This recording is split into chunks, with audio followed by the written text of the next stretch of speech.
Good afternoon and welcome to day 3 of the Caribbean Food and Beverage Expo 2023 at the Center of Excellence. I am Samantha Best.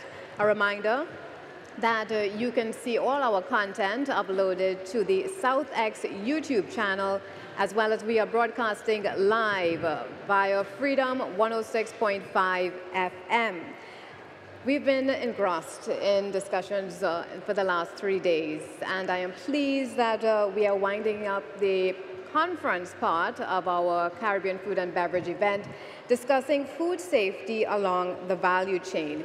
And with me this afternoon is Ms. Carla Marcel Boyce, and she's a food safety professional with over 15 years experience in private sector and state organizations in developing risk-based plans, policies, and food safety management systems for the food and agriculture industry. She is an experienced food technologist with broad industry and operational experience in food science and technology, food systems, quality systems management, quality assurance, product and policy development. Let's welcome Carla Marcel Boyce. Thank you. Good afternoon. Thank you. And with us also is Neela Sumesa. And Neela is lab coordinator of the Biosciences, Agricultural, and Food Technology programs at the University of Trinidad and Tobago. And she holds a Master's of Science degree in Food Science and Technology and a Bachelor's of Science in Biochemistry from the University of the West Indies. And she has over 10 years experience in the food industry, having worked 3 years in the Quality Assurance Department at National Canners Limited and 8+ years at UTT, where she also lectures. Welcome, Neela. All right. Thanks so much for being here. Overall, I would just like to start about each of your feelings about food safety along the value chain. Carla? Food safety, unlike people don't like to think of it, it's everyone's business, right? Everyone has a responsibility, a part to play along the whole food value chain, from farm to family, as I love to say. It's government's responsibility to ensure that we have the proper laws or legislation in place to be enforced. For example, the Food and Drugs Act, the Public Health Ordinance, Food and Drugs Act, which deals with packaged products. The Public Health Ordinance, which deals with fresh products, street food, as we like to go on the Savannah or to the Cross in San Fernando. They are the ones that do the regulation or the enforcement of the ordinance, the public health inspectors. We have the responsibility of industry to ensure that the products that we see on the market shelves, the retail shelves, are properly packaged and they are in adherence to the Food and Drugs Act. And then as the consumers, we have the responsibility, because sometimes our practices that we do, we contribute to possibly rises in foodborne illnesses. For example, Sam, you go to buy fish from the fish vendor at the side of the road in the hot sun, right? And when we finish, we put the fish in the back of our trunk, and we go around our daily business to finish running our errands. And then we come home. If you remember the fish in the trunk, you come home and you remove it, and then you put it possibly on the counter because you're going to season it, because you're going to cook it just now. You decide you're not going to cook it, you put it in your freezer, you take it out, you put it back in your freezer, because these things happen. And ultimately, over time, I mean, you're going to have some sort of temperature abuse, you're going to have bacteria and other microorganisms growing. We cook the fish. Luckily for us in Trinidad, we overcook food a lot, right? And we season, highly seasoned food. You get sick and the first thing you say is, ooh, the pepper ain't agree with me, or I season it too much. Not knowing that the practices that we would have done along that, from purchasing, storage, to handling, contributed to possible proliferation of some sort of bacteria in your product, and we are feeding that to a consumer. So to me, it's everyone's business, it's everyone's responsibility to ensure that practices along the chain, proper food safety practices are done, and it leads to a product that is safe and wholesome for the consumer to consume. Thank you so much, Carla. And Neela, what are your general thoughts on food safety? Well, building on what Ms. Carla just said, I just want to re-emphasize that the importance of food safety with respect to handling, preparation, and general education to persons, be it in the industry or just general information on how we handle our food and how we prepare it, all the practices that go into preventing foodborne illness. right? So that is impactful, and that is also a gap where basic things like hygiene, sanitation are not always strictly followed, and persons aren't always aware of the tools that are needed in these areas. So things like hand washing. We learned in the pandemic how to properly wash our hands.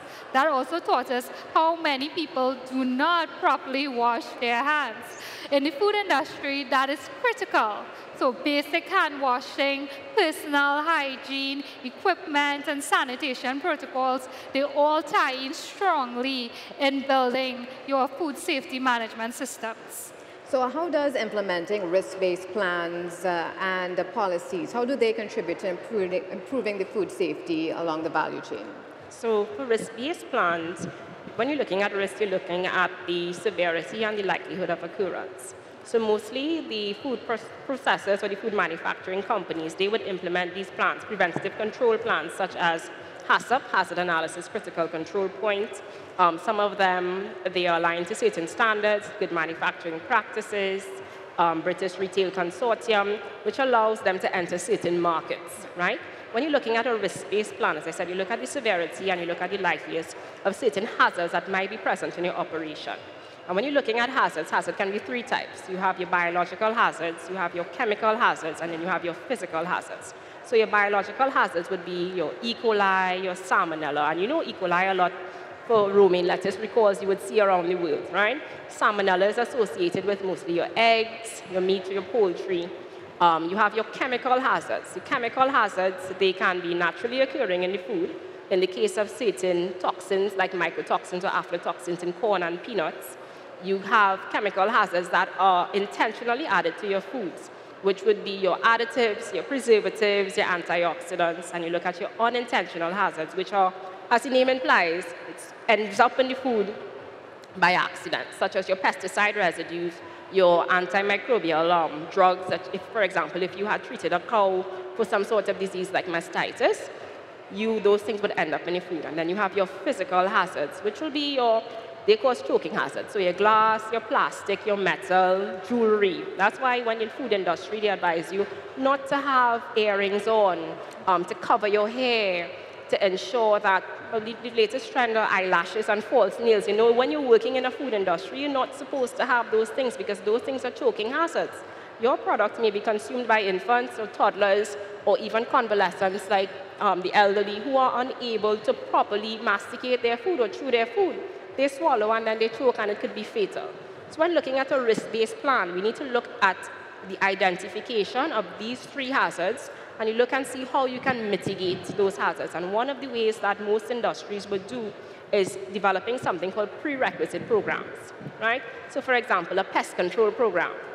You ensure you have your pest control provider come in, they do a map of your place, they come and they do treatments regularly.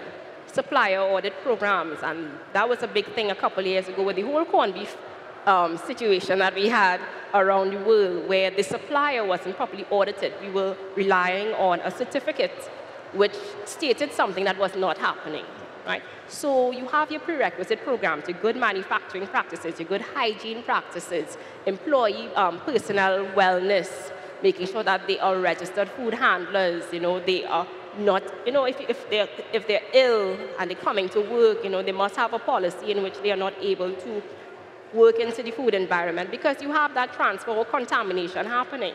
So these risk-based programs helps in making sure that the risks are either eliminated or they're mitigated and they don't end up or make the food totally unsafe for the consumer to eat. So maybe Neela could look at this. Could you explain the role of food technologists in developing and maintaining food safety management systems? So part of what we would do is looking at all aspects of the food production process. And as a technologist, a large part is the process parameters of what you are processing. So if you're processing a hot food, what are the equipment, what are the process parameters, how do you retain nutritive value of your food, so high nutritive value, your vitamin, mineral content, as well as how do you prevent contamination or mitigate contamination and build on those parameters. So a food technologist takes what we do in the science lab, right, and build on it with respect to larger scale manufacturing. So when you want to produce for a larger portion of the population, you have to look at these things: equipment design, facilities design, and especially when you have a lot of small cottage type industries, you have to bring the awareness to them of how do they then upscale their manufacturing while maintaining quality, efficiency, and generally also producing a profit for themselves and maintaining the whole value chain.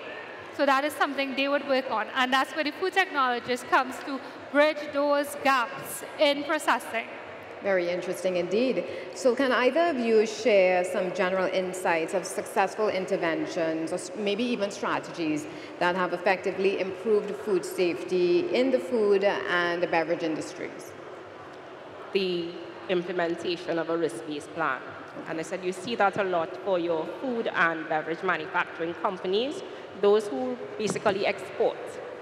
They need to meet certain requirements for the market in which they are exporting to, certain import requirements, import-export requirements, and they tend to be held at a higher standard, I should say, because they need to meet those markets. So for example, some of the food service industries here, the fast food service industries, they need to ensure that they are aligned or compliant with certain standards like YUM standards, HACCP standards, ISO standards for food safety and food safety management systems.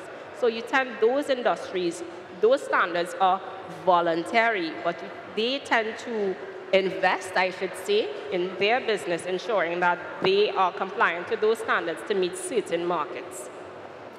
Also, in addition to that, you see, with the, again, cottage industry, because we see an upscale or a large growth of that industry. We have a lot of these fresh markets opening up with production of kitchen-style products, but we're taking it out to the market. Right. So we're starting from the basis. You have to start with basic good hygiene practices, good manufacturing practices, and again, bring the awareness, the knowledge, and training to persons. And there are a lot of short courses available online from persons in Trinidad. Companies are doing it to bring that awareness at that level. And then you upscale to the larger standards, HACCP, those principles and practices then that can really take your manufacturing to the export level. I see you mentioned a few times upscaling your business from cottage to upscale that. Where would these business owners, these entrepreneurs get support? Well, Career does a lot of support. They can also do consultations with us at UTT. So they can come to us. We are available. That's part of our outreach prerogative. I know UE also does some of that as well. Okay. So these are just some of the resources available. So good to know. In either of your experiences, what are the current trends or maybe the advancements in food safety practices and technologies? So one of the biggest movement right now is detection methods. So a large part of food safety is microbial food safety, and that is about identification, detection, quantifying of your foodborne pathogens and your risk organisms. With the current involvement in sciences, we're moving away from what we would say are traditional biochemical detection. So that's where we would look at things like just plating and figuring out what type of bacteria, if it's E. coli, if it's salmonella, and we're moving to molecular detection methods. So these are methods, they tend to be quicker. You get results sometimes within hours, within days, and you can identify down to the strain of which particular microorganisms. Now that information tells you how you can now prevent it. What are the mechanisms you may need to prevent those organisms from getting into your manufacturing systems? So that's a big movement. Time frame is also big because in manufacturing, time is money. Yes. So these methods really do help. With respect to technologies, we're seeing a big shift from high temperature processing to novel technologies. So one of the issues with high temperature processing, it kills all the microbes. So we know that when we pasteurize, when we boil, then, right, these methods, you do eliminate your microbes, but you have a loss of nutrients. So there are novel technologies that are becoming much more mainstream that look at ways to prevent microbial contamination, but also retain nutritive value.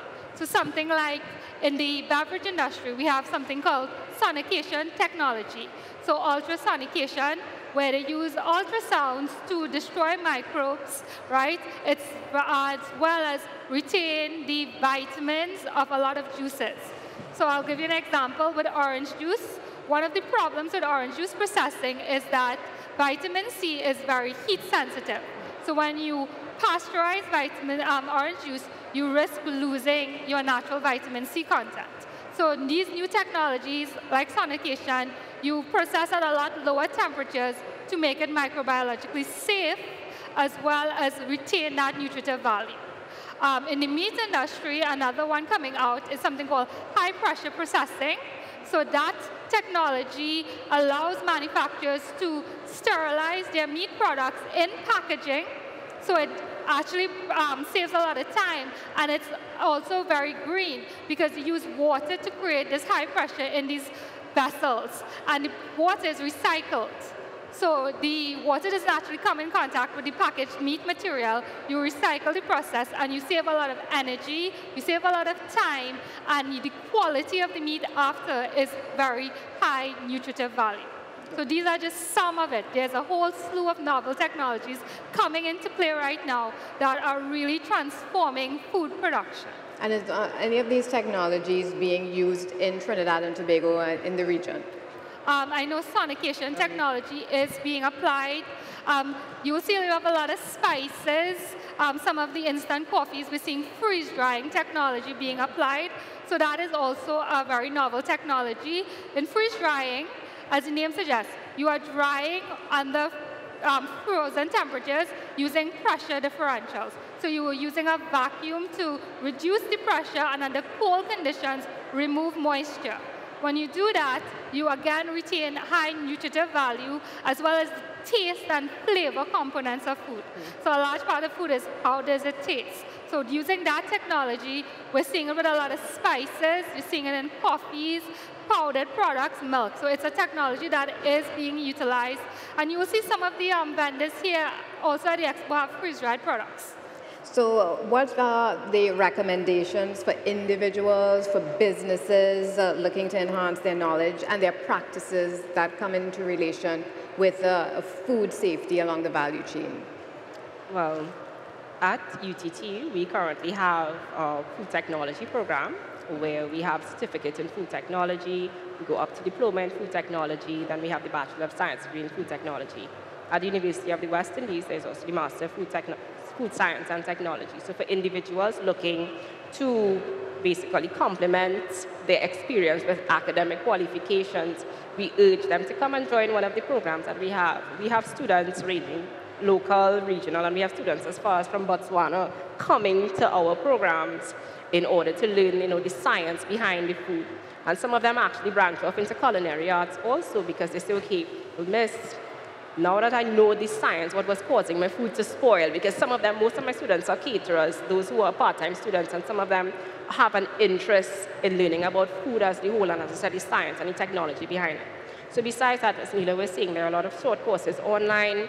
There are a lot of courses. I know Kariri, they would have certain outreach with respect to their food safety, and you, I believe, persons, the average Joe can actually sign up. I believe they have a booth here at the Expo, so they can come and check us out at the ETT booth. They can go to Kariri's booth and get more information with respect to food safety, food technology, and life sciences. Very awesome indeed. Neela? Yes.